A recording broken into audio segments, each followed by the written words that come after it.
Evil Pixel.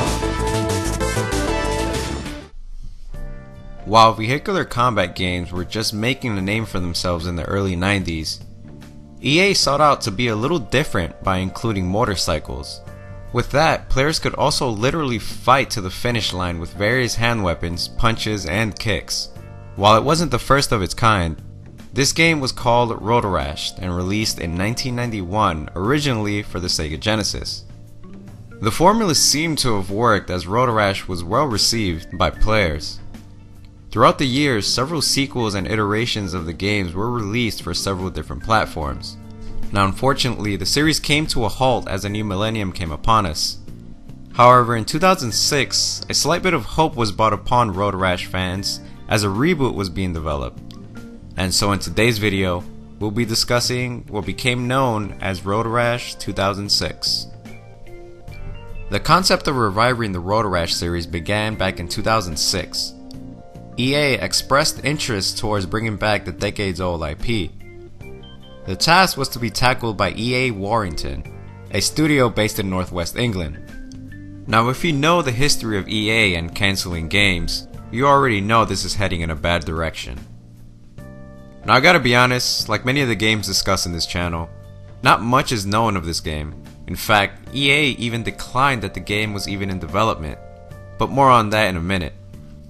The reboot was to take the game back to its roots, with a little bit of the new elements mixed in. But of course, this was all hearsay and rumors among gaming industry outlets. Now unfortunately, before anything could even be announced, and any type of screenshots hit media outlets, EA Warrington was very short-lived as it was closed, and merged with another studio.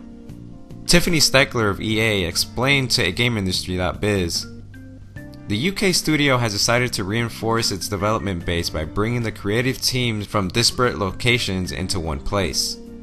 The idea is to have those people who are working in the Northwest studio in Warrington closer geographically to Guildford and Chertsey, to help build a more cohesive entity, to have better synergy across teams, better career opportunities, and better sharing of tools and libraries."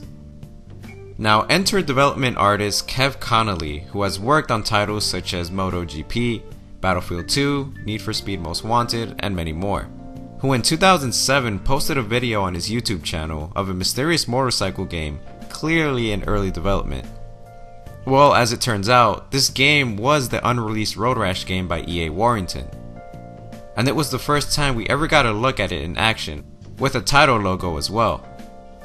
The game seemed very detailed as far as combat is concerned, and as seen in the video, the player would have been able to grab opponents by their clothing and do things like smash their heads on the gauges of the motorcycle and throw them off altogether. Now this is strictly my speculation, but it appeared that performing such actions would fill the gauge at the bottom of the screen shaped like a chain, and allow your character to have a huge boost in speed. That's what I got out of the video anyways.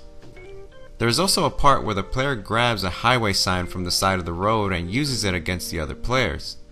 And other little small things such as shortcuts, and the feel that you get the character going very high speeds. Now in addition, Liverpool gaming artist Richard Cook, who has worked on several popular titles such as Need for Speed Rivals, Need for Speed Underground, Battlefield 2, The Club, and a number of other titles.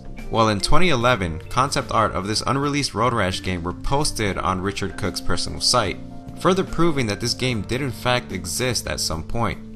And also on his resume page, the game Rash for Xbox 360 is clearly listed. This is of course referring to the unreleased Rash game. Now his concept art show an extensive amount of detail, including weather and environment hazards such as a speeding train and the tornado. It was also speculated that players could take different routes, also seen in his concept art. Now after leaving EA, Cook spent a few years working with Bizarre Creations on The Club and Bloodstone. Now while Rash does hit deep with nostalgia amongst gamers, it would have been nice to finally get our new Rash game, as we are long overdue for one. Now from what I've heard and read, there are a few Rash clones out there that are somewhat decent, but it would have been nice to get an actual title by a AAA developer, even if it is EA. Now for any gamers wanting a Rash fix, in 2017 a spiritual successor to Rash was released called Road Redemption. Now while this game does look and feel like the old Road Rash, it is held back by a few cons. It lacks the polish that a AAA title should have, along with a few other things such as content. But that's a story for a whole nother video. But for what it is, it does serve the purpose of filling in the Road Rash void. And hopefully this is a cry to other developers that we strongly need another Road Rash title. Now unfortunately, that is what we know of Road Rash 2006. Thank you guys for watching. Check out some of our other videos if you'd like. And if you'd like to support us, check out our Patreon page, follow us on Facebook, Twitter, give us any suggestions for any future videos. And I'll catch you all next time.